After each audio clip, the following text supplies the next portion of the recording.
أشهد أن لا إله إلا الله وحده لا شريك له وأشهد أن محمدا عبده ورسوله أما بعد فأعوذ بالله من الشيطان الرجيم بسم الله الرحمن الرحيم الحمد لله رب العالمين الرحمن الرحيم مالك يوم الدين إياك نعبد وإياك نستعين اهدنا الصراط المستقيم صراط الذين أنعمت عليهم غير المغضوب عليهم ولا الضالين. Hazrat Abu Bakr Siddique ரதியல்லாஹு அன்ஹு அவர்களது வாழ்க்கை மற்றும் வாழ்க்கையின் சம்பவங்கள் எடுத்துரைக்கப்பட்டு வந்தன. ரசூலுல்லாஹி ஸல்லல்லாஹு அலைஹி வஸல்லம் அவர்களது பார்வையில் ஹஸ்ரத் அபூபக்கர் சித்திக் அவர்களது அந்தஸ்து பற்றி முன்னரும் எடுத்து கூறப்பட்டுவிட்டது, மேற்கொண்டும் எடுத்து கூறப்படுகிறது. அதிலிருந்து ரசூலுல்லாஹி ஸல்லல்லாஹு அலைஹி வஸல்லம் அவர்கள் அன்னாரை தனது பிரதிநிதியாக நியமனம் செய்ய நாடினார்கள் என்பது தெரிய வருகின்றது. அது மட்டுமின்றி அல்லாஹ் ஹஸ்ரத் அபூபக்கர் அவர்களை அன்னாருக்கு பிறகு ஹலீஃபாவாகவும் பிரதிநிதியாகவும் ஆக்குவான் என்ற சுட்டிக்காட்டலையும் வழங்கியுள்ளார்கள். இது குறித்து ஹஸ்ரத் ஆயிஷா அவர்கள் கூறுகிறார்கள், ரசூலுல்லாஹி ஸல்லல்லாஹு அலைஹி வஸல்லம் அவர்கள் தனது நோயின் நாட்களில் என்னிடம் அபூபக்கர் அவர்களையும் தங்களது சகோதரரையும் என்னிடம் அழைத்து வாருங்கள், நான் ஒரு விஷயத்தை எழுதி கொள்கிறேன், எவரேனும் விருப்பம் கொள்பவர் விருப்பம் கொண்டு விடுவாரோ அல்லது எவரேனும் நான் தான் அதிக உரிமை உடையவன் என்று கூறிவிடுவாரோ என்று எனக்கு அச்சம் ஏற்பட்டது என்று கூறினார்கள். ஆனால் அல்லாஹ் மற்றும் நம்பிக்கையாளர்களோ அபூபக்கர் அவர்களை தவிர மற்றவர்களை மறந்து விடுவார்கள். அதாவது வேறு எவரும் ஒருவேளை கூறினால் அதற்கு மறுப்பு ஏற்பட்டுவிடும், ஹஸ்ரத் அபூபக்கர் அவர்களே பிரதிநிதியாக ஆவார்கள் என்பதாகும். பிறகு ஹஸ்ரத் ஹுசைஃபா பின் யமானின் ஒரு அறிவிப்பும் உள்ளது. அவர்கள் ரசூலுல்லாஹி ஸல்லல்லாஹு அலைஹி வஸல்லம் அவர்கள் கூறியதாக கூறுகிறார்கள், உங்களிடையே நான் எப்போது வரை இருப்பேன் என்று எனக்கு தெரியாது, எனவே நீங்கள் என்னை பின்பற்றுங்கள், மேலும் எனக்கு பிறகு வருபவரையும் பின்பற்றுங்கள். மேலும் அன்னாரது சைகை அபூபக்கர் மற்றும் உமர் அவர்களை நோக்கி இருந்தது. ஹஸ்ரத் அபூ ஹுரைரா அவர்கள் கூறுகிறார்கள், நான் நபி ஸல்லல்லாஹு அலைஹி வஸல்லம் அவர்களிடமிருந்து கேட்டேன். அன்னார் கூறி வந்தார்கள், ஒருமுறை நான் உறங்கிக் கொண்டிருந்தேன், என்னை நானே ஒரு கிணற்றின் அருகில் கண்டேன், அதில் ஒரு வாளி இருந்தது. நான் அந்த கிணற்றிலிருந்து அல்லாஹ் நாடியவரை அதை இழுத்து தண்ணீரை இறைத்தேன். பிறகு இப்னு அபி கஹாஃபா அந்த வாளியை பெற்றுக்கொண்டார், மேலும் அதிலிருந்து தண்ணீரின் ஒரு வாளியோ அல்லது 2 வாளியோ இழுத்து இறைத்தார். மேலும் அவர்கள் இறைப்பதில் சிறிது பலவீனம் இருந்தது. மேலும் அல்லாஹ் அவர்களது அந்த பலவீனத்தை திரையிட்டு மறைத்தவாறு அவர்களை மன்னித்து விடுவான். பிறகு அந்த வாளி பெரியதாகிவிட்டது, அதாவது தோளாலான ஒரு பெரிய வாளியாக ஆகிவிட்டது. மேலும் இப்னு ஹத்தாப் அதனை பெற்றுக்கொண்டார். நான் மக்களில் உமர் அவர்கள் இறைத்ததை போன்று ஒருபோதும் இந்த அளவுக்கு ஆற்றலுடன் இழுத்து தண்ணீரை இறைப்பவரை கண்டதில்லை. எந்த அளவுக்கு இறைத்தார் என்றால் மக்கள் நன்கு செழிப்படைந்தனர், தத்தமது இடங்களில் சென்றமர்ந்தனர். அதாவது ஹசரத் அபூபக்கர் மற்றும் ஹசரத் உமர் ஆகிய இருவரை பற்றியும் அன்னார் கூறினார்கள், அன்னாருக்கு பிறகு இவர்கள் பிரதிநிதியாக ஆவார்கள் என்று. அவதூறு கூறப்பட்ட சம்பவத்தில் ஹஸ்ரத் அபூபக்கர் அவர்களுடைய பங்களிப்பு மற்றும் அன்னாருடைய மேன்மைகள் பற்றிய விளக்கத்தை முன்பு சஹாபாக்களின் குறிப்பில் எடுத்துரைக்கப்பட்டுவிட்டது. இங்கு ஒரு சுருக்கமான பகுதியை எடுத்துரைக்கின்றேன். அதிலிருந்து ஹஸ்ரத் ஆயிஷா அவர்கள் மீது ஒரு மலையே உடைந்து விழும் அளவுக்கு பெரிய அவதூறு வீசப்பட்டது நன்கு புலப்படுகிறது. ஆனால் ஹஸ்ரத் ஆயிஷா அவர்களது பெற்றோர்களின் ரசூலுல்லாஹி ஸல்லல்லாஹு அலைஹி வஸல்லம் அவர்கள் மீதான நேசம், மேலும் ரசூலே கரீம் ஸல்லல்லாஹு அலைஹி வஸல்லம் அவர்கள் மீதான கண்ணியம் மகளின் நேசத்தை விட அதிகமாக மேலோங்கி இருந்தது. அவர்கள் அந்த முழு காலகட்டத்திலும் தனது மகளை நபியே அக்ரம் அவர்கள் எந்த நிலையில் வைத்திருப்பதை உகந்ததாக கருதினார்களோ அதே நிலையில் இருக்கச் செய்தார்கள். எதுவரை என்றால், ஒருமுறை ஹஸ்ரத் ஆயிஷா அவர்கள் தனது பெற்றோர்களின் இல்லத்திற்கு வருகை தந்தபோது ஹஸ்ரத் அபுபக்கர் அவர்களை அதே நேரத்தில் திருப்பி அவர்களது வீட்டுக்கு அனுப்பிவிட்டார்கள். இவ்வாறாக புகாரியில் வருகிறது. அவதூறு வீசப்பட்ட சம்பவத்தின் போது ஹஸ்ரத் ஆயிஷா அவர்கள் நபியே கரீம் ஸல்லல்லாஹு அலைஹி வஸல்லம் அவர்களிடம் அனுமதி பெற்று ஒரு சேவகருடன் தனது பெற்றோர்களின் இல்லத்திற்கு வருகை தந்தார்கள். ஹஸ்ரத் ஆயிஷா கூறுகிறார்கள், நான் வீட்டிற்குள் நுழைந்தேன். மேலும் நான் எனது தாயார் உம்மு ரூமானின் வீட்டிற்கு பின்பகுதியிலும் ஹஸ்ரத் அபுபக்கர் அவர்களை வீட்டின் மேல் தளத்திலும் கண்டேன்.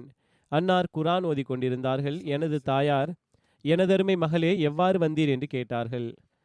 நான் அவர்களிடம் கூறினேன். அவர்கள் சம்பவத்தை அவர்களிடம் கூறுகிறார்கள். நான் அவ்வாறு கூறியதும் எனக்கு எந்த அளவுக்கு வியப்பு ஏற்பட்டது என்றால், அவர்களிடம் எவ்வித வியப்பும் இல்லாமல் இருப்பதை நான் கண்டேன். நான் சம்பவத்தை கேட்டதும் அவர்கள் துயரம் அடைவார்கள் என்று எண்ணியிருந்தேன். அவர்களுக்கு எவ்வித வியப்பும் ஏற்படவில்லை.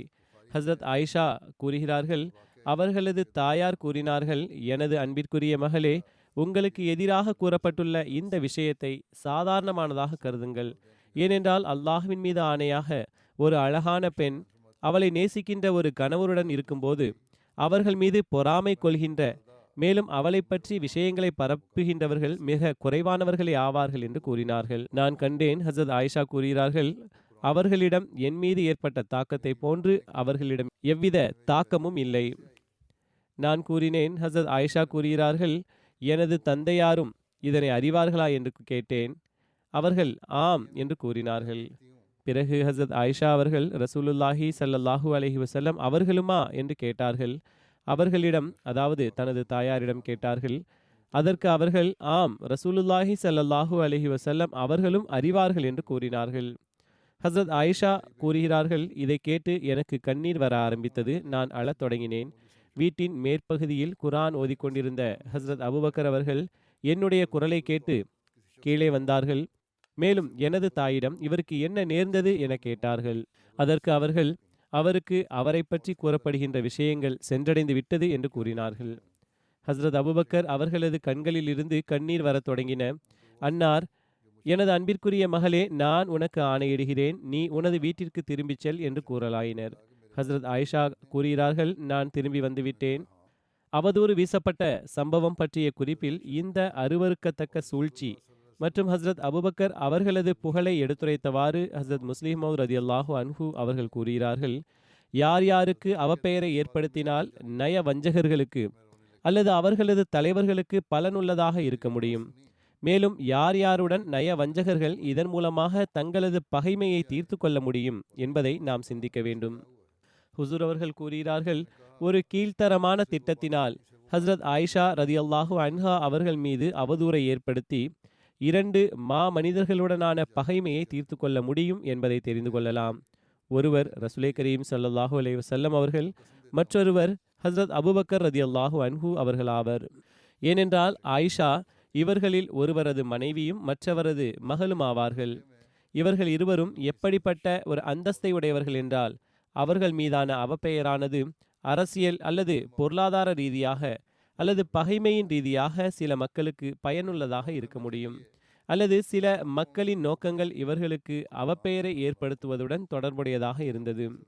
இல்லையென்றால் ஹசரத் ஆயிஷா அவர்கள் மீது அவப்பெயரை ஏற்படுத்துவதில் எந்த ஒரு மனிதருக்கும் எவ்விதமான ஆர்வமும் இருக்க முடியாது. அதிகப்படியாக ரசூலே கரீம் ஸல்லல்லாஹு அலைஹி வஸல்லம் அவர்களது பிற மனைவிகளுக்கு இருக்கலாம். அநேகமாக ஹசரத் ஆயிஷா ரதியல்லாஹு அன்ஹா அவர்களுக்கு எதிராக ரசூலுல்லாஹி ஸல்லல்லாஹு அலைஹி வஸல்லம் அவர்களது பிற மனைவிகள் ரசூல் ஸல்லல்லாஹு அலைஹி வஸல்லம் அவர்களது பார்வையில் ஆயிஷா அவர்களை விழச் செய்வதற்காக, மேலும் தனக்கு நல்ல பெயரை ஏற்படுத்துவதற்காக இந்த விவகாரத்தில் ஏதேனும் பங்கு பெற்றிருக்கலாம் என்ற சிந்தனை எழலாம். ஆனால் வரலாறு சாட்சியாகும். ஹஸ்ரத் ஆயிஷா ரதியல்லாஹு அன்ஹா அவர்களுக்கு எதிராக இந்த விவகாரத்தில் அன்னாரது எந்த மனைவிமார்களின் பங்கும் இருக்கவில்லை. ஹஸ்ரத் ஆயிஷா ரதியல்லாஹு தஆலா அன்ஹா அவர்களே அறிவிக்கிறார்கள், ரசூலே கரீம் ஸல்லல்லாஹு அலைஹி வஸல்லம் அவர்களது மனைவிமார்களில் எந்த மனைவியை நான் எனக்கு போட்டியாக கருதினேனோ அவர் ஹஸ்ரத் ஜைனப் ஆவார்கள். அவர்களை தவிர வேறு எந்த மனைவியையும் நான் எனக்கு போட்டியாக கருதவில்லை என்று கூறினார்கள். ஹஸ்ரத் ஆயிஷா ரதியல்லாஹு தஆலா அன்ஹா அவர்கள் கூறுகிறார்கள், ஜைனபின் இந்த பேருபகாரத்தை ஒருபோதும் என்னால் மறக்க முடியாது. என் மீது ஆட்சேபனை செய்யப்பட்ட போது அனைவரையும் விட அதிகமாக எவரேனும் இந்த ஆட்சேபனையை வன்மையாக மறுத்தார்கள் என்றால் அது ஹஸ்ரத் ஜைனப் அவர்களே ஆவார்கள். எனவே ஹஸ்ரத் ஆயிஷா ரதியல்லாஹு தஆலா அன்ஹா அவர்களுடன் ஒருவேளை எவருக்கும் பகைமை இருந்திருந்தால் அது அவர்களுக்கு போட்டியாக இருந்த அன்னாரது மனைவிமார்களாகவே இருக்க முடியும். அவர்கள் ஒருவேளை நாடியிருந்தால் ஹஸ்ரத் ஆயிஷா அவர்கள் ரசூலே கரீம் ஸல்லல்லாஹு அலைஹி வஸல்லம் அவர்களுடைய பார்வையிலிருந்து வீழ்த்துவதற்காக, மேலும் அவர்களது மதிப்பை அதிகரிப்பதற்காக இந்த சூழ்ச்சியில் பங்கு பெற்றிருந்திருக்க முடியும். ஆனால் வரலாற்றிலிருந்து நிரூபணமாவது யாதெனில் அவர்கள் இந்த விவகாரத்தில் தலையிடவே இல்லை என்பதாகும். அதாவது பிற மனைவிமார்கள். மேலும் பிறரிடம் கேட்கப்பட்ட போது அவர்கள் ஹஸ்ரத் ஆயிஷாவை புகழ்ந்தே கூறினார்கள். இவ்வாறாக மற்றுமொரு மனைவியை குறித்த ஒரு குறிப்பு வருகின்றது. ரசூலே கரீம் ஸல்லல்லாஹு அலைஹி வஸல்லம் அவர்களிடம் இந்த விவகாரத்தை பற்றி எடுத்துரைத்ததும் அவர்கள், நான் நன்மையை அன்றி ஆயிஷாவிடம் வேறு எதனையும் பார்க்கவில்லை என்று கூறினார்கள். ஆக ஹஸ்ரத் ஆயிஷா ரதியல்லாஹு அன்ஹா அவர்களிடம் தனது பகைமையை தீர்த்து கொள்ள சாத்தியம் இருக்கின்றது என்றால் அது ரசூலே கரீம் ஸல்லல்லாஹு அலைஹி வஸல்லம் அவர்களது பிற மனைவிமார்களிடமிருந்தே சாத்தியமாகும். ஆனால் இந்த விவகாரத்தில் அவர்களது எவ்வித தொடர்பும் நிரூபணமாகவில்லை. அதேபோன்று பெண்களுடன் பகைமை கொள்ள ஆண்களுக்கு எந்த காரணமும் இருக்கவில்லை. எனவே ஒன்று ரசூலே கரீம் ஸல்லல்லாஹு அலைஹி வஸல்லம் அவர்களுடனான காழ்ப்புணர்ச்சியின் காரணத்தினால் அன்னார் மீது ஆட்சேபித்திருக்கலாம், அல்லது ஹஸ்ரத் அபூபக்கர் அவர்களுடனான காழ்ப்புணர்ச்சியின் காரணத்தினால் இவ்வாறு செய்திருக்கலாம். ரசூலே கரீம் ஸல்லல்லாஹு அலைஹி வஸல்லம் அவர்களுக்கு கிடைத்திருந்த அந்தஸ்தை ஆட்சேபனை செய்பவர்கள் எவ்வகையிலும் பறிக்க முடியாது. ரசூலே கரீம் ஸல்லல்லாஹு அலைஹி வஸல்லம் அவர்களுக்கு பிறகும் அவர்கள் தங்களது நோக்கங்களை முழுமைப்படுத்த முடியாமல் ஆகிவிடக் கூடாது என்பதே அவர்களுக்கு அபாயமானதாக தென்பட்டது. அவர்கள் அன்னாருக்கு பிறகு ஹலீஃபாவாக எவரேனும் ஆக தகுதியுடையவர் என்றால் அது அபூபக்கர் அவர்களே ஆவார்கள் என்று பார்த்தார்கள். ஆகவே இந்த அபாயத்தை கருத்தில் கொண்டவாறு அவர்கள் ஹஸ்ரத் ஆயிஷா அவர்கள் மீது, ஹஸ்ரத் ஆயிஷா அவர்கள் ரசூலே கரீம் ஸல்லல்லாஹு அலைஹி வஸல்லம் அவர்களது பார்வையிலிருந்து விழுந்துவிட வேண்டும், மேலும் அவர்கள் விழுந்துவிட்டால் அதன் காரணத்தினால் அபூபக்கர் அவர்களுக்கு முஸ்லிம்களிடத்தில் அந்தஸ்து கிடைக்காது, அதுவும் சென்று கொண்டே இருக்கும்.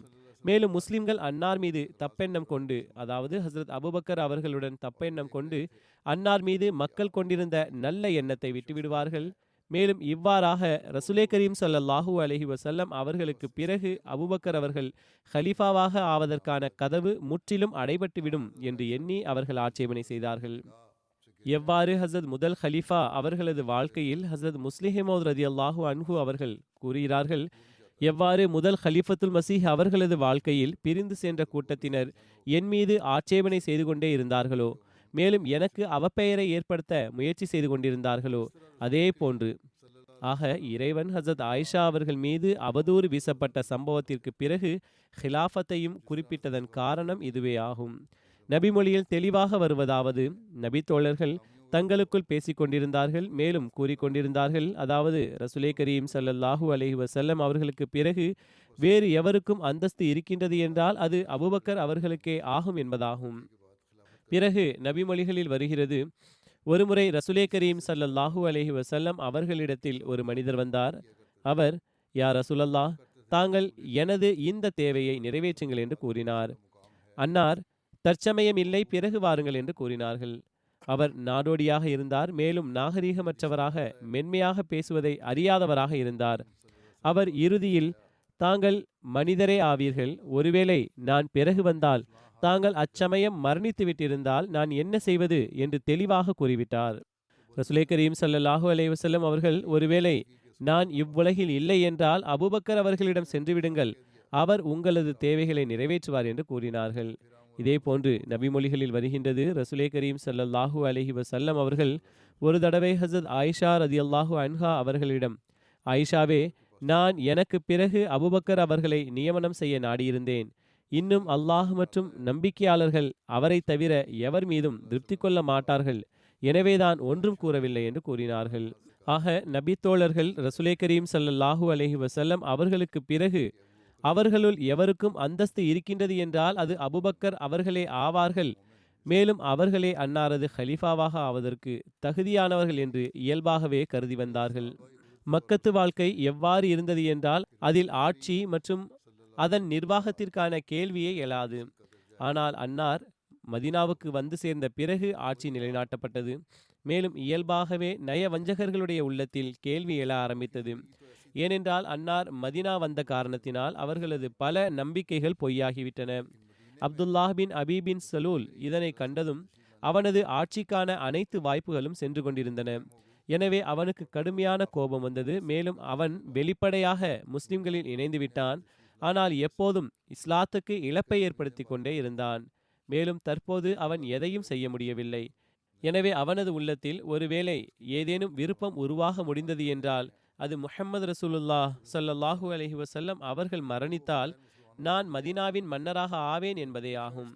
ஆனால் முஸ்லிம்களிடத்தில் ஆட்சி அதிகாரம் நிலை பெற்றதும் அவர்கள் புதியதொரு நிர்வாகத்தை கண்டதும் அவர்கள் ரசூலே கரீம் ஸல்லல்லாஹு அலைஹி வஸல்லம் அவர்களிடம் இஸ்லாமிய ஆட்சியின் வழிமுறை என்ன, தங்களுக்கு பிறகு இஸ்லாத்தின் நிலைமை என்னவாகும், மேலும் அது குறித்து முஸ்லிம்கள் என்ன செய்ய வேண்டும் என்று பல கேள்விகளை கேட்கத் தொடங்கினர்.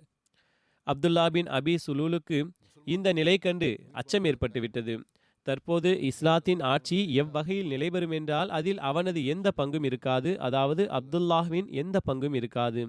அவன் அந்த நிலைமைகளை தடுக்க நாடினான். மேலும் அதற்காக அவன் சிந்தித்தபோது அவனுக்கு ஒருவேளை இஸ்லாமிய ஆட்சியை இஸ்லாத்தின் கோட்பாடுகளுக்கு ஏற்ப எவரேனும் அமைக்க முடியும் என்றால் அது அபூபக்கர் அவர்களே ஆவர்.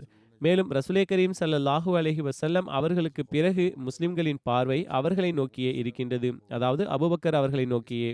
மேலும் அவர்கள் அவரை அனைவரையும் விட கண்ணியத்திற்குரியவராக கருதினார்கள். எனவே அவன் அவர்களுக்கு அவப்பெயரை ஏற்படுத்தி மக்களது பார்வைகளில் இருந்து அபூபக்கர் அவர்களை விழச் செய்வதையே மாறாக சுயமே ரசூலே கரீம் ஸல்லல்லாஹு அலைஹி வஸல்லம் அவர்களுடைய பார்வையிலும் விழுந்து விடுவார்கள் என்பதையே தனக்கு நன்மை என கருதினான்.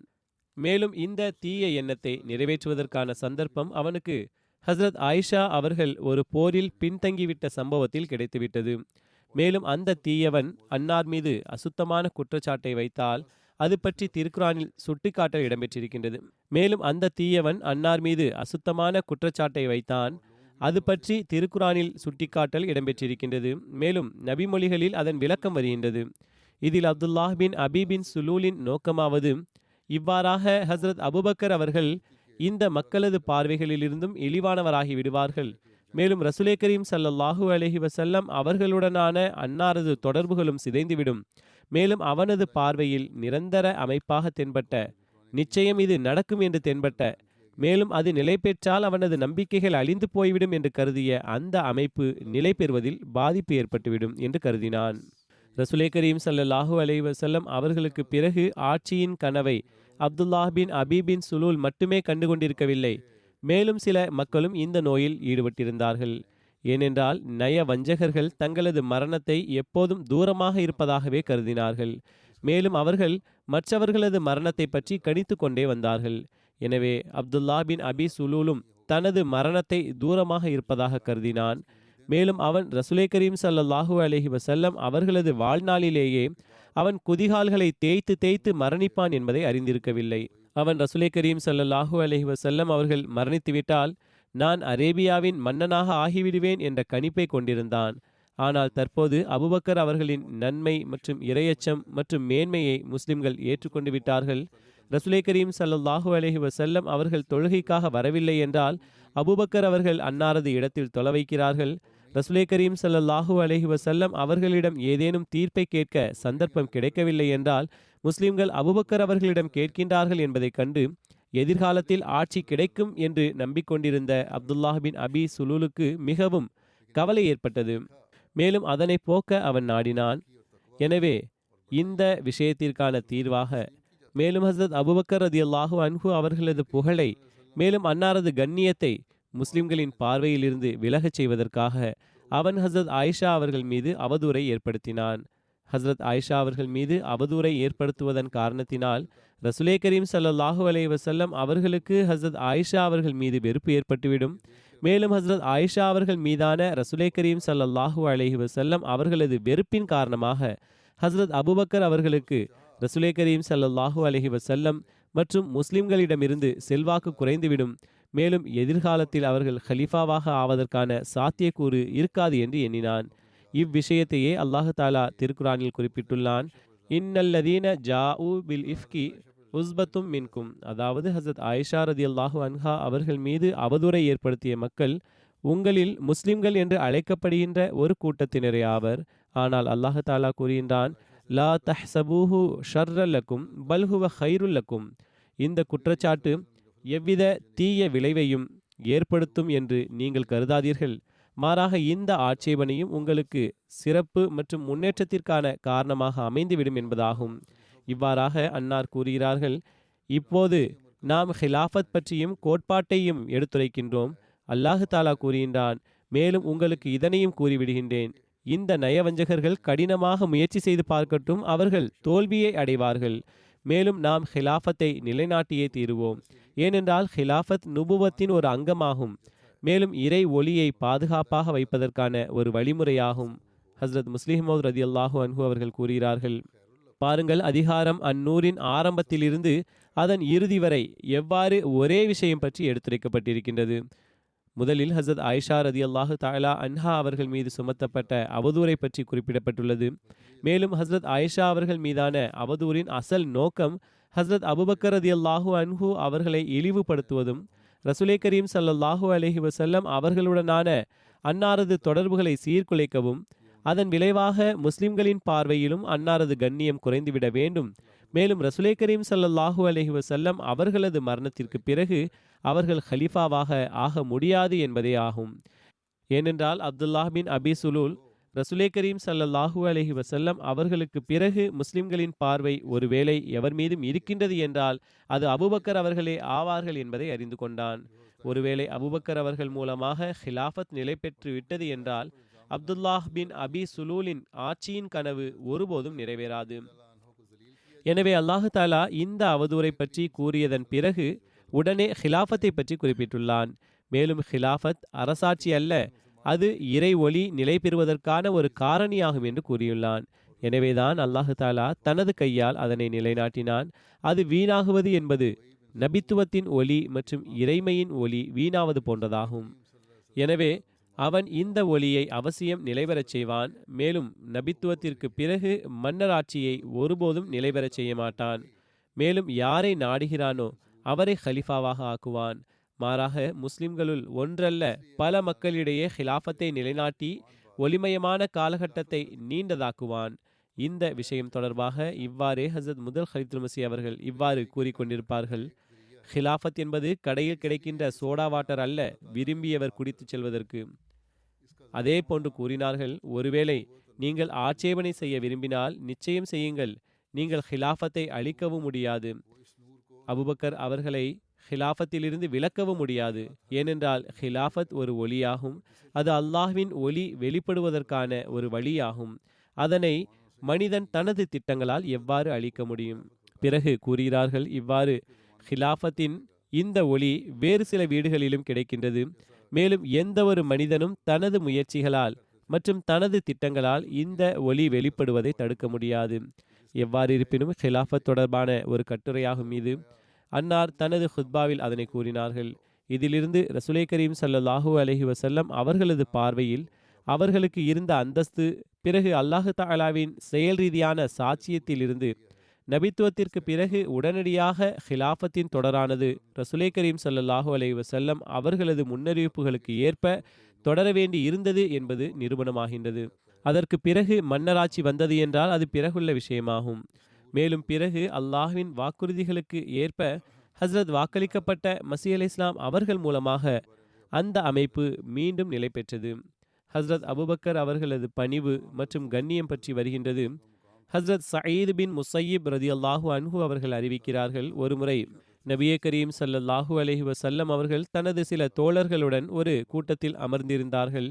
ஒரு மனிதர் ஹஸ்ரத் அபுபக்கர் அவர்களுடன் சண்டையிட ஆரம்பித்து விட்டான். மேலும் அன்னாருக்கு துன்பம் இழைக்க ஆரம்பித்தான். ஆயினும் அபுபக்கர் அவர்கள் அமைதியாக இருந்தார்கள். அவன் இரண்டாவது முறையாக தொல்லை செய்தான். இதனால் ஹஸ்ரத் அபுபக்கர் அவர்கள் மீண்டும் அமைதியாக இருந்தார்கள். அவன் மூன்றாவது முறையாக துன்பம் இழைத்ததும் ஹஸ்ரத் அபுபக்கர் அவர்கள் பதிலடி கொடுத்தார்கள். ஹஸ்ரத் அபுபக்கர் அவர்கள் பழி தீர்த்ததும் நபியே கரீம் ஸல்லல்லாஹு அலைஹி வஸல்லம் அவர்கள் எழுந்து நின்றார்கள். ஹஸ்ரத் அபுபக்கர் அவர்கள், யா ரசூலல்லாஹ், தாங்கள் என் மீது கோபம் கொண்டுள்ளீர்களா என்று கேட்டார்கள். அதற்கு ரசூலே கரீம் ஸல்லல்லாஹு அலைஹி வஸல்லம் அவர்கள், விண்ணிலிருந்து ஒரு வானவர் இறங்கினார். அவர் உம்மை குறித்து அந்த மனிதன் கூறியவற்றை பொய்ப்படுத்திக் கொண்டே இருந்தார். நீர் பதிலடி கொடுத்ததும் ஷைத்தான் வந்துவிட்டான். மேலும் நான் ஷைத்தான் வந்துவிட்ட அந்த கூட்டத்தில் அமரமாட்டேன் என்று கூறினார்கள். பிறகு ரசூல் ஸல்லல்லாஹு அலைஹி வஸல்லம் அவர்கள், அபூபக்கரே, 3 விஷயங்கள் மற்றவற்றை விட சிறந்தவையாகும். ஒரு அடியார் மீது வேறொன்றின் மூலமாக அநீதி இழைத்து மேலும் அவர் கண்ணியமிக்க அல்லாஹுக்காக அதனை கண்டும் காணாதிருந்தால் அல்லாஹ் அவரை தனது உதவிகளின் மூலமாக கண்ணியத்திற்குரியவராக ஆக்குகின்றான்.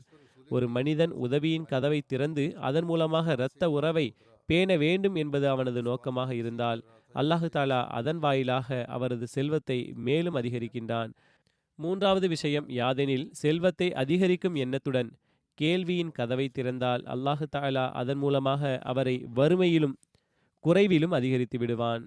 ஹசரத் முஸ்லிஹிமௌ ரதியல்லாஹு அன்ஹு அவர்கள் ஹசரத் அபூபக்கர் ரதியல்லாஹு அன்ஹு அவர்களது நற்பண்புகளை எடுத்துரைத்தவாறு கூறுகிறார்கள். அன்னார் முழுமையான இறை ஞானம் கொண்டவராக, அல்லாஹுவை அறிந்தவராக, மிக மென்மையான இயல்புடையவராக, மேலும் மிக கருணை இயல்புக்கு எஜமானராக இருந்தார்கள். மேலும் பணிவுள்ளவராகவும் எளிய வாழ்க்கை முறையை கழித்தவராகவும் இருந்தார்கள். மிகவும் மன்னிப்பவராகவும் கண்டும் காணாதிருப்பவராகவும் பரிவு மற்றும் கருணையின் ஒட்டுமொத்த உருவமாகவும் திகழ்ந்தார்கள். அன்னார் தனது நெற்றியின் ஒளியின் மூலமாக கண்டறியப்பட்டார்கள். அன்னாருக்கு ஹசரத் முஹம்மது முஸ்தபா ஸல்லல்லாஹு அலைஹி வஸல்லம் அவர்களுடன் ஆழிய தொடர்பு இருந்தது. மேலும் அன்னாரது ஆன்மா படைப்புகளில் சிறந்தவராகிய ஸல்லல்லாஹு அலைஹி வஸல்லம் அவர்களது ஆன்மாவுடன் ஒன்றிணைந்திருந்தது. மேலும் அன்னாரது தலைவர் பின்பற்றத்தக்கவர், இறைவனது நேசத்திற்குரியவரை எந்த ஒளி சூழ்ந்திருந்ததோ அதே ஒளி அன்னாரையும் சூழ்ந்திருந்தது. மேலும் அன்னார் ரசூலுல்லாஹி ஸல்லல்லாஹு அலைஹி வஸல்லம் அவர்களது ஒளியின் மென்மையான நிழலில் மற்றும் அன்னாரது மாபெரும் அருளின் கீழ் மறைந்திருந்தார்கள். மேலும் திருக்குரானின் ஞானம் மற்றும் நபிமார்களின் தலைவர், மனிதர்களில் புகழுக்குரியவரின் மீதான நேசத்தில் அன்னார் அனைத்து மக்களை விடவும் மேலோங்கி இருந்தார்கள். மேலும் அன்னார் மீது மறுமையின் வாழ்வு மற்றும் இறை ரகசியம் வெளிப்பட்ட போது அன்னார் பௌதீக தொடர்புகள் அனைத்தையும் துண்டித்து விட்டார்கள். மேலும் பௌதீக தொடர்புகளை தூர எறிந்து விட்டார்கள். மேலும் தானே தனது நேசத்திற்குரியவரின் வண்ணத்தில் வண்ணமயமாகினர். மேலும் ஓர் இறைவனை பெறுவதற்காக எல்லா நோக்கங்களையும் விட்டுவிட்டார்கள். மேலும் அனைத்து பௌதீக துன்பங்களிலிருந்தும் அன்னாரது ஆன்மா தூய்மை அடைந்திருந்தது.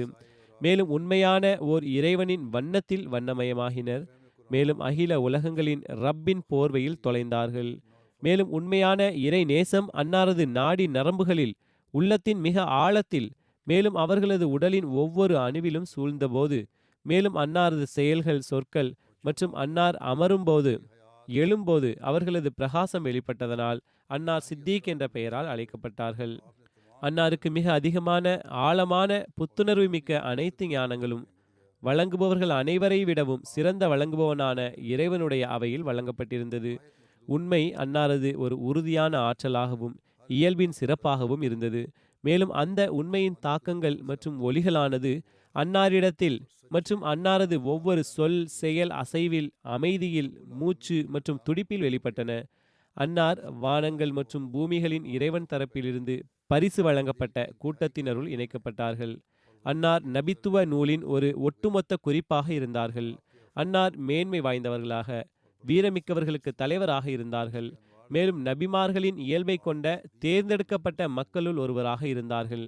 பிறகு அன்னார் கூறுகிறார்கள், நீ எமது இந்த கூற்றை எவ்வகையிலும் மிகைப்படுத்தப்பட்டதாக கருத வேண்டாம். மேலும் அதனை மிருதுவான வழக்கம் மற்றும் கண் துடைப்பிற்காக கூறப்பட்டதாக கருத வேண்டாம். மேலும் இதனை நேச மிகுதியால் கூறப்பட்டதாகவும் கருத வேண்டாம். மாறாக இது கண்ணியமிக்க இறைவனிடமிருந்து என் மீது வெளிப்பட்ட உண்மையாகும். ஹஸ்ரத் அபூபக்கர் அவர்களுடைய அந்தஸ்தாக கூறியவை அன்னார் இவ்வளவு அதிகமாக புகழ்ந்தது பற்றி ஹஸ்ரத் வாக்களிக்கப்பட்ட மஸீஹ் அலைஹிஸ்ஸலாம் அவர்கள் கூறுகிறார்கள், இவை அல்லாஹ் எனக்கு என் மீது நேரடியாக வெளிப்படுத்தியவையாகும். அன்னாரது சிறப்பு மற்றும் மேன்மை பற்றி மேலும் கூறுகிறார்கள், அன்னார் ரதியல்லாஹு அன்ஹு அவர்களது இலக்கு ரப்புகளுக்கெல்லாம் ரப்பாகிய இறைவன் மீது நம்பிக்கை கொள்வதும் காரணிகளை நோக்கி குறைந்த கவனம் செலுத்துவதுமாக இருந்தது. மேலும் அன்னார் ஒழுக்க நெறிமுறைகளில் நமது ரசூல் மற்றும் தலைவர் ஸல்லல்லாஹு அலைஹி வஸல்லம் அவர்களது நிழலாக இருந்தார்கள். மேலும் அன்னாருக்கு படைப்புகளில் சிறந்தவராகிய ஹஸ்ரத் ரசூல் ஸல்லல்லாஹு அலைஹி வஸல்லம் அவர்களுடன் ஒரு நிரந்தர தொடர்பு இருந்தது. மேலும் இதன் காரணத்தினால்தான் மற்றவர்களுக்கு நீண்ட காலத்திலும் தொலைதூரங்களிலும் பெற முடியாதவை அனைத்தும் அன்னாருக்கு சில காலத்திலேயே ஹுசூர் அவர்களின் அருள்களால் கிடைத்தன. ரசூலுல்லாஹி ஸல்லல்லாஹு அலைஹி வஸல்லம் அவர்களது 14 நபி தோழர்களுடன் இணைதல்.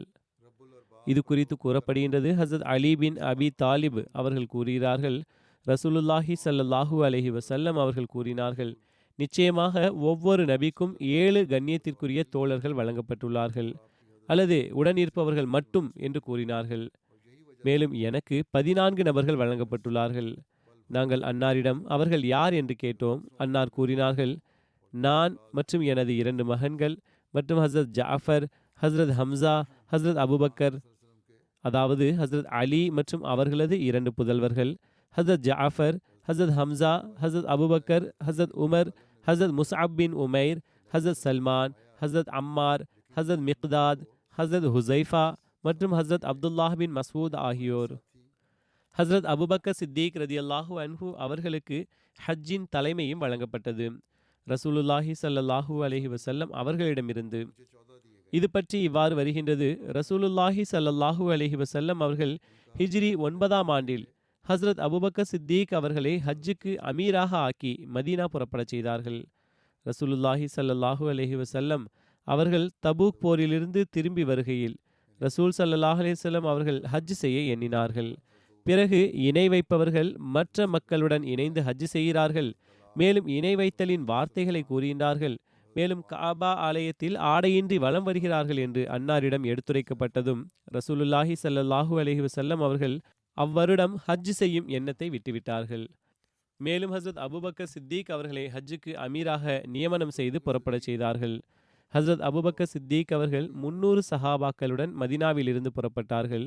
மேலும் ஹசரத் ரசூலுல்லாஹி ஸல்லல்லாஹு அலைஹி வஸல்லம் அவர்கள் தனது கையிலிருந்து குர்பானியின் அடையாளமாக வளையங்களை அணிவித்தார்கள், மேலும் அடையாளங்கள் இட்டார்கள்.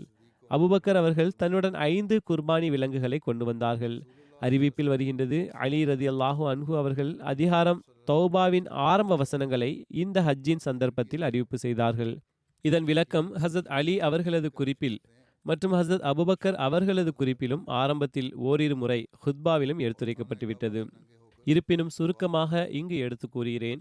சூரா பராஅத், அதாவது சூரத்து தௌபா, ரசூலுல்லாஹி ஸல்லல்லாஹு அலைஹி வஸல்லம் அவர்கள் மீது இறங்கிய நேரத்தில் ரசூல் ஸல்லல்லாஹு அலைஹி வஸல்லம் அவர்கள் அபுபக்கர் அவர்களை ஹஜ்ஜுக்கு அமீராக அனுப்பிவிட்டிருந்தார்கள். ரசூலுல்லாஹி ஸல்லல்லாஹு அலைஹி வஸல்லம் அவர்களிடத்தில் ஒருவேளை தாங்கள் இந்த அதிகாரத்தை ஹசரத் அபுபக்கர் அவர்களுக்கு அனுப்பினால் அங்கு அவர்கள் அதனை ஓதுவார்கள் என்று கூறப்பட்டது. எனவே ரசூலுல்லாஹி ஸல்லல்லாஹு அலைஹி வஸல்லம் அவர்கள் என்னுடைய பைத்திலிருந்து ஒருவரை தவிர வேறெவரும் இந்த கடமையை என் சார்பாக நிறைவேற்ற முடியாது என்று கூறினார்கள். பிறகு ரசூல் ஸல்லல்லாஹு அலைஹி வஸல்லம் அவர்கள் ஹசரத் அலி அவர்களை அழைக்கச் செய்தார்கள். மேலும் அவர்களிடம் அதிகாரம் தௌபாவின் ஆரம்பத்தில் கூறப்பட்டுள்ளவற்றை எடுத்துச் செல்லுங்கள். மேலும் குர்பானியின் நாளன்று மக்கள் மினாவில் ஒன்று கூடுகின்ற போது அவர்களிடம் சொர்க்கத்தில் எந்த நிராகரிப்பாளரும் நுழைய மாட்டார், மேலும் இந்த வருடத்திற்கு பிறகு எந்த இணை வைப்பவருக்கும் ஹஜ் செய்யும் அனுமதி இருக்காது, அதே போன்று எவருக்கும் உடலில் ஆடையின்றி அல்லாஹ்வின் ஆலயத்தை வலம் வருவதற்கு அனுமதி கிடையாது, மேலும் எவருடன் ரசூலுல்லாஹி ஸல்லல்லாஹு அலைஹி வஸல்லம் அவர்கள் ஏதேனும் உடன்படிக்கை செய்திருந்தால் அந்த உடன்படிக்கையின் நேரம் பூர்த்தி செய்யப்படும் என்று அறிவிப்பு செய்யுமாறு கூறினார்கள். ஹசரத் அலி இந்த கட்டளையை ஏற்று புறப்பட்டார்கள். வழியில் அபுபக்கர் அவர்களை சந்தித்தார்கள். அபுபக்கர் அவர்கள் வழியில் கண்டதும் அல்லது சந்தித்ததும், தங்களை எனக்கு அமீராக நியமிக்கப்பட்டிருக்கின்றதா அல்லது தாங்கள் எனக்கு கீழ் இருப்பீர்களா என்று ஹசரத் அபுபக்கர் அவர்கள் ஹசரத் அலி அவர்களிடம் கேட்டார்கள். ஹசரத் அலி அவர்கள் தங்களுக்கு கீழ் இருக்குமாறு என்று கூறினார்கள். பிறகு இருவரும் புறப்பட்டார்கள். தங்களுக்கு கீழ் இருப்பேன், ஆனால் இந்த வசனங்களை நான் ஓதுவேன் என்று கூறினார்கள். எவ்வாறாகிலும் ஹசரத் அபுபக்கர் அவர்கள் மக்களை ஹஜ் செயல்பாடுகளில் கவனித்தார்கள். மேலும் அவ்வருடம் அரேபியர்கள் அறியாமையின் காலகட்டத்தில் தங்கிக் கொண்டிருந்த தங்களது அதே இடங்களில் தங்கினார்கள். குர்பானியின் தினம் வந்ததும் ஹசரத் அலி அவர்கள் எழுந்து நின்றார்கள். மேலும் ரசூலுல்லாஹி ஸல்லல்லாஹு அலைஹி வஸல்லம் அவர்களது கூற்றின் அடிப்படையில் ரசூல் ஸல்லல்லாஹு அலைஹி வஸல்லம் அவர்கள் வழிகாட்டலை மக்களிடையே அறிவிப்பு செய்தார்கள். நான் கூறியது போன்று இந்த விளக்கத்தை முன்னரும் எடுத்து கூறிவிட்டேன். இந்த குறிப்பு இன்ஷா அல்லாஹ் இனிமேலும் எடுத்துரைக்கப்படும். ஹசரத் அபுபக்கர் அவர்களுடைய குறிப்பு. தற்சமயம் நான் சில மர்ஹூம்கள் பற்றிய குறிப்பு கூற விரும்புகின்றேன். முதலில் மதிப்பிற்குரிய முஹம்மது தாவூத் ஜஃபர் சாஹிப் அவர்களுடையதாகும். இவர் முரப்பி ஆவார்கள். இங்கு யூகேவில் ரகீம் அச்சகத்தில் இருந்தார்கள். சௌத்ரி முகமது யூசுப் சாஹிப்பின் மகன் ஆவார்கள். நவம்பர் 14 அன்று அவர்களது மரணம் நிகழ்ந்தது. 48 வயதில் இறந்தார்கள். இன்னா லில்லாஹி வ இன்னா இலைஹி ராஜிவூன். அவர்களது ஜனாசாவும் இங்கே இருக்கின்றது. இன்ஷா அல்லாஹ் ஜுமா தொழுகைகளுக்கு பிறகு ஜனாசா தொழ வைப்பேன். 1998 ஆண்டில் ஜாமியா அஹ்மதியா ரபுவாவில் இருந்து இவர்கள் முழுமை செய்தார்கள். பிறகு ஜமாஅத்தின் முரப்பியாக பல்வேறு இடங்களில் சேவை செய்தார்கள். பிறகு 2001 ஆண்டு இங்கிலாந்து வந்துவிட்டார்கள். இங்கு ரகீம் அச்சகத்தில் இஸ்லாமாபாத்தில் அவர்களது பணி நியமனம் செய்யப்பட்டது. மிகவும் ஆர்வத்துடன் தொண்டாற்றி வந்தார்கள். ஹிலாஃபத்துடன் மிக ஆழமான கொள்கை பிடிப்புள்ள தொடர்பு இருந்தது. இஸ்லாமாபாத்தில் தங்கியிருந்த போது சில காலம் இவர் இஸ்லாமாபாதின் சதர் ஜமாத்தாகவும் இருந்தார்கள். உம்ரா செய்யும் நற்பாகியம் அவர்களுக்கு கிடைத்தது. மர்ஹூம் மூசியாக இருந்தார்கள். அவர்கள் பின்விட்டு சென்றவர்கள் பெற்றோர்கள் மற்றும் மனைவியை தவிர்த்து 3 மகன்களும் 1 மகளும் இருக்கிறார்கள். அவர்களது தந்தை சௌத்ரி யூசுப் சாஹிப் கூறுகிறார்கள், தாவூதுக்கு நீங்கள் முரப்பியாக ஆக வேண்டும் என்று கூறினேன். அவர்கள் எனது இந்த விருப்பத்தை முழுமையாக நிறைவேற்றினார்கள்.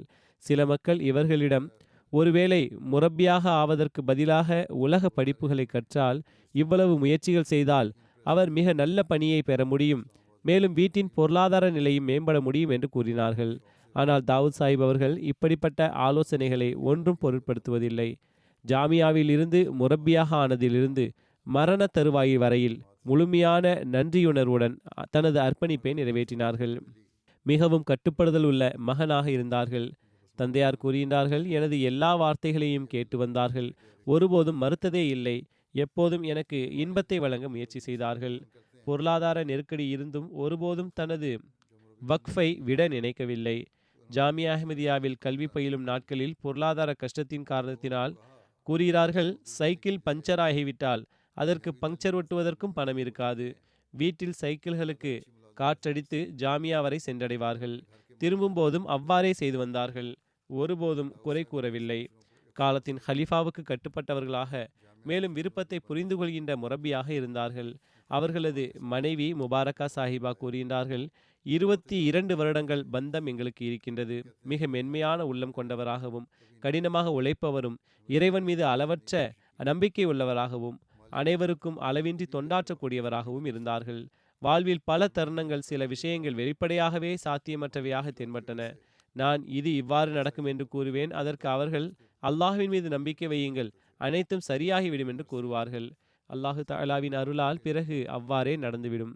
பிள்ளைகளுக்கு எப்போதும் நல்ல மனிதராக ஆகுங்கள், எவரது துன்பத்திற்கும் காரணமாக ஆகிவிடாதீர்கள் என்று அறிவுரை செய்து வந்தார்கள். அவர்கள் கூறுகிறார்கள், பிள்ளைகளை அமர வைத்து, பெரும்பாலும் நான் இன்று என்னவாக இருக்கின்றேனோ ஹிலாஃபத்தின் தொடர்பின் காரணத்தினால் தான் இருக்கின்றேன், மேலும் ஜமாஅத்தின் காரணத்தினால் தான் இருக்கின்றேன். அல்லாஹு தாலா எனக்கு எனது வக்ஃபை சரிவர நிவர்த்தி செய்ய வாய்ப்பை வழங்குவானாக என்று கூறி வந்தார்கள். எப்போதும் அவர்களது இந்த விருப்பமே இருந்தது. அவர்களது மூத்த மகள் தர்மானா சாஹிபா கூறுகிறார்கள், எங்களிடம் ஒரு விஷயத்தை மட்டுமே வேண்டி வந்தார்கள். நாங்கள் நல்ல அஹ்மதி முஸ்லிமாக ஆக வேண்டும், மேலும் எங்களுக்கு அருகில் இருந்த மக்களை கவனித்துக் கொள்ள வேண்டும், மேலும் ஒருபோதும் எவருக்கும் நம்மால் துன்பம் ஏற்பட்டுவிடக் கூடாது என்று மட்டுமே கூறி வந்தார்கள். மூத்த மகன் ரூஹான் கூறுகின்றார்கள், என்னுடைய தந்தையாருக்கு எங்களது ஆன்மீக சீர்திருத்தம் குறித்து மிகவும் கவலை இருந்தது. நாங்கள் கேள்வி கேட்கும் போதெல்லாம் அவர்கள் ஒரு முரப்பியாக இருப்பதன் காரணத்தினால் திருக்குரானின் போதனையின் ஒளியில் மேலும் மார்க்கத்தின் அடிப்படையில் பதில் கூற முயற்சி செய்து வந்தார்கள். சிறிய மகன் ஃபுவாத் தாவூத் 15 வயதாகிறது இவர்களுக்கு. இறுதி நாட்களில் அவர்கள் நோய்வாய்ப்பட்டிருந்த போது அவர்களுக்கு கேன்சர் வந்துவிட்டது. மேலும் இறுதி நாட்களில் மிகவும் கடுமையாகிவிட்டிருந்தது. அவர்களது இறுதி நாட்களில் என்னிடம், நான் உங்களை ஒரு அழகிய வாழ்க்கை வாழ்பவர்களாக காண விரும்பினேன், ஆனால் எனது அல்லாஹ்வின் விருப்பம் வேறாக இருக்கின்றது, மேலும் நான் அவனது திருப்தி அடைந்தவனாக இருக்கின்றேன் என்று கூறினார்கள். எவ்வாறாகிலும் பிள்ளைகளை எப்போதும் நன்மை மற்றும் ஜமாஅத்துடனான தொடர்பு, ஹிலாஃபத்துடனான தொடர்புக்கு அறிவுரை கூறி வந்தார்கள். அல்லாஹு தாலா அவர்களது அறிவுரைகளின்படி அவர்கள் செயல்பட நல் வாய்ப்பை வழங்குவானாக. மேலும் அவர்களது துவாக்களை அவர்களுக்காக ஏற்றுக்கொள்வானாக. அவர்களை அறிந்தவர்கள், தெரிந்தவர்கள், முரப்பிகள் பொதுவாக அவரை பற்றி அவர் மிகவும் சிரித்த முகத்துடனும் கூட்டத்தை கூட்டுபவராகவும் மக்களுடைய உள்ளத்தை வெல்பவராகவும் அனைவரையும் நேசிக்கின்ற இயல்புக்கு சொந்தக்காரராகவும் இருந்தார். மேலும் தனது பணியில் கம்ப்யூட்டர் மற்றும் ஆர்ட் ஒர்க்கில் திறமை பெற்றிருந்தார். முரப்பியாக இருந்தார். ஆயினும் நல்ல புத்தி கூர்மை உள்ளவராக இருந்தார். டெக்னிக்கல் பணிகளிலும் எடிட்டிங் பணிகளிலும் நன்றாக பணி செய்து வந்தார். ரகீம் அச்சகத்தில் நன்கு பணி செய்துள்ளார். இவர் தனது திறமைகளை பயன்படுத்த அவருக்கு நன்கு வாய்ப்பு கிடைத்தது. ஜமாத் தொண்டுகளை எப்போதும் இறைவனது அருள் மற்றும் தனது நற்பாகியமாக கருதி வந்தார். பிறகு ஒரு உறவினர் இவ்வாறு எழுதியுள்ளார்: மற்றவர்களுக்கு மிக அமைதியாக தொண்டாற்றி வந்தார்கள். மிக அமைதியாக தேவையுடைய மக்களுக்கு உறவினர்களுக்கு பொருள் உதவியும் செய்து வந்தார்கள். அல்லாஹ் தாலா அவர்களுக்கு மக்ஃபிரத்தை வழங்குவானாக. மேலும் கருணையுடன் நடந்து கொள்வானாக. அவர்களது பிள்ளைகளுக்கும் பொறுமை மற்றும் தன்னம்பிக்கையை வழங்குவானாக. அவர்களது நன்மைகளை தொடரச் செய்யும் நல் வாய்ப்பை வழங்குவானாக.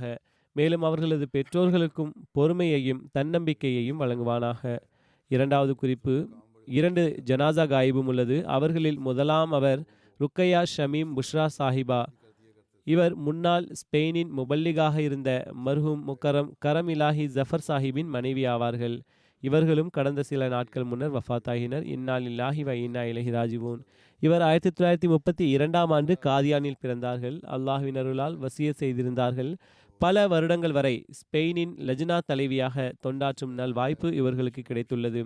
அவர்களுக்கு 3 மகன்களும் 3 மகள்களும் இருக்கிறார்கள். அவர்களது ஒரு பேரன் வக்ஃபேனோவ் வாழ்க்கையை அர்ப்பணித்தவராவார். Ataul Munim Tariq central Spanish desk in charge ஆவார்கள். ஒரு பேத்தியும் ஜமாஅத்தின் முரப்பியை மணந்துள்ளார்கள். 2 மகன்களும் மார்க்க பணிகளை செய்யக்கூடியவர்களாக இருக்கின்றார்கள்.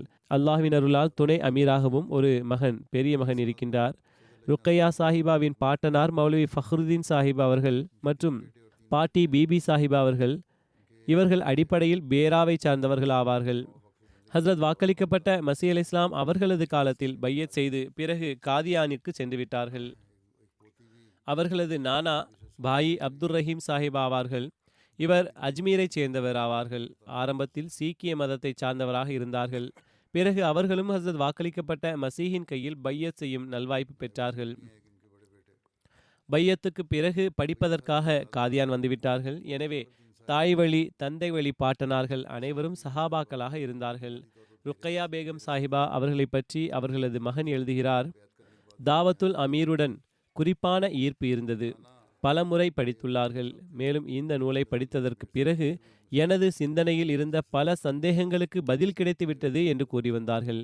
12 வயதிலேயே தொழுகைக்காக உள்ளத்தில் மிக அதிகமாக ஆர்வம் இருந்தது. அல்லாஹ்விடம் அவர்களை ஈமானின் வழிகள் மற்றும் நேரான வழியில் நடத்துவாயாக என்று துவா செய்து வந்தார்கள். பர்தாவை மிகவும் கருத்தில் கொண்டு வந்தார்கள். ஜமாஅத்தின் பிற பெண்களுக்கு உதாரணமாக திகழ்ந்தார்கள். நோயாளிகள் மற்றும் தேவையுடையவர்களுடன் மனிதநேயத்துடன் நடந்து கொண்டார்கள். இயன்ற வழிமுறையில் அவர்களுக்கு உதவிகளை செய்ய தயாராக இருந்து வந்தார்கள். ஆரம்ப காலகட்டத்தில் ஸ்பெயினுக்கு வந்தபோது மௌலானா சாஹிபுடன் ஸ்பெயினில் பல இன்னல்களை தாங்க வேண்டியிருந்தது. பெரும்பாலும் போலீஸ் அவர்களை தப்லீகின் காரணத்தினால் மௌலானா சாஹிபை கைது செய்து கொண்டு சென்று விடுவார்கள். போலீஸ் அல்லது பிறகு வீட்டில் சோதனையை இட்டு வந்தார்கள். போலீஸ் தப்லீக் நடவடிக்கைகளுக்கான ஆதாரங்களை தேடி வந்தார்கள். ஆனால் அல்லாஹு தாலாவின் அருளால் தனது கணவரை போன்று இறுதியில் அல்லாஹு தாலா அவர்களுக்கு நிச்சயம் உதவுவான், அனைத்து கடினங்களையும் விலக்கிவிடுவான் என்ற நம்பிக்கையில் நிலைத்திருந்தார்கள். ஹஸ்ரத் 3வது ஹலிஃபத்துல் மஸீஹ் அவர்கள் மௌலானா சாஹிப் அவர்களை குர்தபாவில் பள்ளிவாசல் கட்டுவதற்காக உகந்த இடத்தை தேடுவதற்கு வழிகாட்டல் வழங்கிய போது அப்பணியில் அவர்கள் எல்லாவிதத்திலும் உதவி செய்தார்கள். அவர்களது மகன் எழுதுகிறார்: மஸ்ஜிது பஷாரத் கட்டுமான பணி ஆரம்பித்ததும் சுமார் ஏறக்குறைய எல்லா நாட்களும் தன்னுடைய கணவருடன் பஸ் போன்றவற்றின் மூலமாக குர்தபாவிலிருந்து பேதுரு ஆபாத் வரை கட்டிடப் பணிகளை மேற்பார்வையிட வருவார்கள். அனைத்து செலவினங்களின் ரெக்கார்டும் அவர்களிடத்தில் இருந்தது. முறையாக அக்கவுண்டன்ட் போன்று அவர்களிடம் பள்ளிவாசல் கட்டுமான பணிகளின் செலவினங்கள் இருந்தன. ஃபஸ்லே இலாஹி கமர் அவர்களது மகன் எழுதுகிறார்: அவர்களது தாயார் ஹஸ்ரத் முஸ்லிமோத் அவர்களது அறிவுரையை எப்போதும் தன் முன் வைப்பார்கள். அன்னாரிடம் கூறினார்கள்: உங்களது டியூட்டியை கருத்தில் கொள்ளுங்கள், உங்களது கணவருக்கு ஆலோசனை வழங்குங்கள். நீங்கள் எப்படிப்பட்ட நாட்டிற்கு செல்கிறீர்கள் என்றால் அங்கு உங்களது கணவரை தப்லீக் பணிகளில் சோம்பேறியாக ஆக்கிவிடாதீர்கள். மாறாக அதிக சுறுசுறுப்பானவராக ஆக்குங்கள். இறந்த பிறகு ஒன்றாக இருப்பதற்கு அதிக நேரங்கள் இருக்கும். இந்த அடிப்படையை முன்னிறுத்தியவாறு நீங்கள் வாழ்நாளில் இந்த நாட்களில் பணி செய்கின்ற நேரத்தை அதிகமாக பலனுள்ளதாக ஆக்க முயற்சி செய்ய வேண்டும். மேலும் எவ்வாறிருப்பினும் அவர்கள் இந்த அறிவுரைகளின்படி செயலாற்றினார்கள். நிலைமை எதுவாகிலும் அன்னார் எப்போதும் அல்லாஹு தஆலாவின் திருப்தியை கருத்தில் கொண்டவாறு பொறுமை மற்றும் தன்னம்பிக்கையுடன் பணியாற்றி வந்தார்கள். ஆரம்ப நாட்கள் மிகவும் கடினமானவையாக இருந்தன. ஆனால் அன்னார் அவற்றை மிகவும் தைரியத்துடன் தாங்கிக் கொண்டார்கள். மார்க்கத்திற்கு உலகை விட எப்போதும் முன்னுரிமை அளித்து வந்தார்கள். ஹஸ்ரத் முஸ்லிம் மவ்ஊத் ரலியல்லாஹு அன்ஹு அவர்களது அறிவுரைகளின்படி செயல்பட்டவாறு ஐரோப்பாவின் எப்படிப்பட்டதொரு நாட்டில் இஸ்லாத்தின் முன்னுதாரணத்தை நிலைநாட்டினார்கள் என்றால் அங்கு ஒரு சமயத்தில் இஸ்லாத்தின் பெயரை கூறுவதையும் குற்றமாக கருதப்பட்டு வந்தது. ஸ்பெயினில் அஹ்மதியத்தின் தப்லீக் பணிகளை பரப்புவதற்கு அன்னார் குறிப்பிடத்தக்க அளவில் செயல்பட்டு வந்தார்கள். அல்லாஹு தாலா அவர்களுக்கு மக்ஃபிரத்தை வழங்குவானாக, மேலும் கருணையுடன் நடந்து கொள்வானாக, அந்தஸ்தை உயர்த்துவானாக, அவர்களது சந்ததிகளுக்கும் அவர்களது நன்மைகளில் பங்கு பெறும் நல் வாய்ப்பை வழங்குவானாக. மூன்றாவது குறிப்பு மதிப்பிற்குரிய தாஹிரா ஹனீஃப் சாஹிபா அவர்களுடையது. இவர்கள் சையது ஜைனுல் ஆபிதீன் வலியுல்லா ஷா சாஹிப் அவர்களது மகள் ஆவார்கள். மேலும் ஹசரத் முஸ்லிம் மவ்ஊத் ரலியல்லாஹு அன்ஹு அவர்களது மகனான மர்ஹூம் மிர்சா ஹனீஃப் அஹ்மத் சாஹிப் அவர்களது மனைவி ஆவார்கள். இவர்களும் கடந்த நாட்களில் வஃபாத்தானார்கள். இன்னா லில்லாஹி வ இன்னா இலைஹி ராஜிஊன். அல்லாஹ் தாலாவின் அருளால் வசியத் செய்திருந்தார்கள். நான் கூறியது போன்று ஹசரத் முஸ்லிம் மவ்ஊத் அவர்களது மருமகள் ஆவார்கள். மேலும் எனது மாமி ஆவார்கள். 1936ஆம் ஆண்டில் காதியானில் இவர்கள் பிறந்தார்கள். அவர்களது தந்தையார் நான் கூறியது போன்று சையது ஜைனுல் ஆபிதீன் வலியுல்லா ஷா சாஹிப் அவர்களது தந்தையார் நான் கூறியது போன்று சையது ஜைனுல் ஆபிதீன் வலியுல்லா ஷா சாஹிப் ஆவார்கள். இவர்கள் புகாரியின் விளக்க உரை எழுதியுள்ளார்கள். மிக அதிகமான பக்கத்தை உடையதாகும். பெரும் ஆலிம் ஆவார்கள். இவர்கள் அரேபிய நாடுகளிலும் இருந்துள்ளார்கள். அவர்களது தாயின் பெயர் தாஹிரா பேகம் சாஹிபா. அவர்களது தாயின் பெயர் அதாவது தாஹிரா பேகம் சாஹிபா அவர்களின் தாயாரின் பெயர் சையிதா சாரா சாஹிபா ஆகும். இவர்கள் டமாஸ்கஸை சேர்ந்தவர்கள் ஆவார்கள். இவர்கள் அரேபியர்கள் ஆவார்கள். இவர்களது தாதா ஹஸ்ரத் டாக்டர் சையத் அப்துல் சத்தார் ஷா சாஹிப் அவர்கள் மூலமாக இவர்களது குடும்பத்தில் அஹ்மதியத் பரவியது. இவர்கள் 1901ஆம் ஆண்டில் ஹஸ்ரத் வாக்களிக்கப்பட்ட மசீஹ் இஸ்லாம் அவர்களிடத்தில் பையத் செய்தார்கள். மேலும் அதற்காகவும் முழு குடும்பத்துக்கும் அல்லாஹ் தாலா எந்த அளவுக்கு வழிகாட்டினான் என்றால் பிள்ளைகளுக்கும் பெரியவர்களுக்கும் கனவுகளின் வாயிலாக வழிகாட்டல் வழங்கினான். மேலும் அவர்களது ஈமான்களை வலிமைப்படுத்தி கொண்டிருந்தான். ஹஸ்ரத் டாக்டர் சையத் அப்துல் சத்தார் ஷா சாஹிப் அவர்கள் ஹஸ்ரத் 4வது ஹலிஃபத்துல் மஸீஹ் ரஹிமஹுல்லாஹ் தஆலா அவர்களது நானா ஆவார்கள். இவ்வாறாக இவர்கள் அவர்களுக்கு மாமா வழி ஆவார்கள். மதிப்பிற்குரிய தாஹிரா சாஹிபா 1972ஆம் ஆண்டிலிருந்து 1990ஆம் ஆண்டு வரை லஜ்னா இமாயில்லா ரபுவாவின் இஸ்லாஹ் வ இர்ஷாத் செயலராக தொண்டாற்றும் நல்வாய்ப்பை பெற்றுள்ளார்கள். பிறகு சீராலியோனிலும் தனது வாழ்க்கையை அர்ப்பணித்த கணவருடன் இவர்கள் காலத்தை கழித்து வந்தார்கள். சில வருடங்கள் அல்லாஹு தாலா இவர்களுக்கு சீராலியோனிலும் தனது வாழ்க்கையை அர்ப்பணித்த கணவருடன் இவர்கள் சிறிது காலத்தை கழித்து வந்தார்கள். சில வருடங்கள் அல்லாஹு தாலா இவர்களுக்கு 3 மகள்களையும் 1 மகனையும் வழங்கியுள்ளான். அவர்களது மூத்த மகள் கூறுகிறார்கள், அமத்துல் மூமின் அவர்கள், நாங்கள் தாயாரை எப்போதும் ஐவேளை தொழுகைகளை தவிர தஹஜ்ஜுத் தொழுகை, நோன்புகள் மற்றும் திருக்குரானை ஓதுவதில் எப்போதும் ஈடுபட்டு வந்ததை கண்டுள்ளோம். மாறாக இஷ்ராக் போன்ற தொழுகைகளையும் தொழுது வந்தார்கள். ஒருபோதும் வழக்கத்திற்கு மாறாக நடந்தவாறு கண்டதில்லை. அனைத்தையும் அவர்கள் மிக நேசத்துடனும் ஆர்வத்துடனும் செய்து வந்தார்கள். இறை வணக்கமும் மிகவும் நேசத்துடனும் ஆர்வத்துடனும் நிறைவேற்றி வந்தார்கள் கூறுகிறார்கள். அதோடு மற்ற உலக வேலைகளையும் எவ்வாறு செய்து வந்தார்கள் என்று எனக்கு வியப்பு ஏற்படுகின்றது. மாமியார் வீட்டின் உரிமைகள், உறவுகளின் உரிமைகள், எனது தந்தையை கவனித்துக் கொள்ளுதல், எங்கள் அனைவருக்கும் உணவு குறித்த சிந்தனை, விருந்து உபசரிப்பு ஆகியவற்றிலும் மிக அதிகமாக ஆர்வம் இருந்தது. ஜமாஅத்துடன் நேசம், அவர்களது வாழ்நாளில் வந்த ஹலிஃபாக்கள் ஆகியோருடனும் மிக களப்பற்ற தொடர்புடையவர்களாக, ஹிலாஃபத்துக்கு விசுவாசமுடையவர்களாக இருந்தார்கள். வசியத் பற்றி எப்போதும் கவலை இருந்து வந்தது. காலத்தின் ஹலிஃபாவுக்கு கடிதம் எழுத வலியுறுத்தி வந்தார்கள். மேலும் கடிதத்தில் எழுதினால் நிம்மதி ஏற்பட்டு விடுவதாக கூறி வந்தார்கள். எனக்கும் வழக்கமாக கடிதம் எழுதி வந்தார்கள். மேலும் ஒவ்வொரு ஹுத்பாவுக்கு பிறகும் பெரும்பாலும் அவர்களது கடிதம் வந்து கொண்டிருந்தது. அவர்களுக்கு பிடித்த சில விஷயங்களை பற்றி குறிப்பாக எடுத்து கூறுவார்கள். எப்போதும் ஆட்சேபனைக்குரிய விஷயத்தை கூற மாட்டார்கள். மாறாக நாங்கள் இருக்கின்ற கூட்டத்தில் எப்போதும் ஆட்சேபனைக்குரிய விஷயங்களில் ஈடுபடுவதன் எந்த அவசியமும் இல்லை எப்போதும் நாம் அவற்றால் நஷ்டத்தையே பார்த்து வருகின்றோம், ஒருபோதும் பலனை கண்டதில்லை என்று கூறி வந்துள்ளார்கள். நான் கூறியது போன்று ஹிலாஃபத்துடன் வழக்கத்திற்கு மாறான தொடர்பு இருந்தது. ஏழைகளை மிக அதிகமாக கருத்தில் கொள்பவராக இருந்தார்கள். ஒரு மனிதர் அख्तर சாஹிப் என்பவர் எனக்கு எழுதியுள்ளார், எனது தந்தை எனது தாயையும் எங்களையும் கைவிட்ட போது அன்னார் தனது வீட்டில் எங்களுக்கு தஞ்சமளித்தார்கள். மேலும் தனது பிள்ளைகளைப் போன்று கருத்தில் கொண்டார்கள். உணவு, உடை, கல்வி ஆகியவற்றை பற்றி ஒருபோதும் எங்களுக்கு குறையை உணரச் செய்ததில்லை. அல்லாஹு தாலா இவர்களுடன் மக்ஃபிரத் மற்றும் நல்ல முறையில் நடந்து கொள்வானாக. எப்போதும் சான்றோர்களின் பாதங்களில் இடமளிப்பானாக. மேலும் அவர்களது பிள்ளைகளுக்கும் அவர்களது நன்மைகளை தொடரச் செய்கின்ற நல் வாய்ப்பை வழங்குவானாக.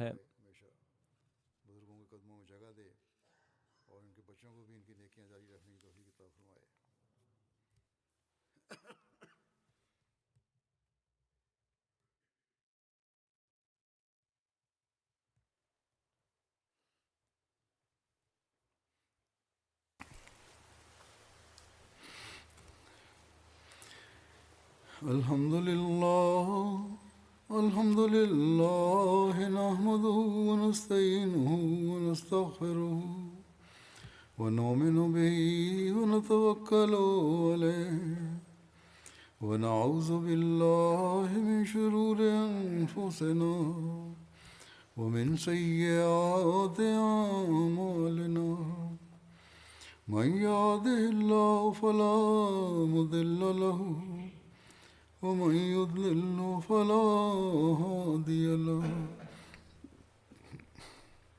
ونشهد أن لا إله إلا الله ونشهد أن محمدا عبده ورسوله عباد الله رحمكم الله إن الله يأمر بالعدل والإحسان وإيتاء ذي القربى وينهى عن الفحشاء والمنكر والبغي يعظكم لعلكم تذكرون اذكروا الله يذكركم وادعوه يستجب لكم ولذكر الله أكبر.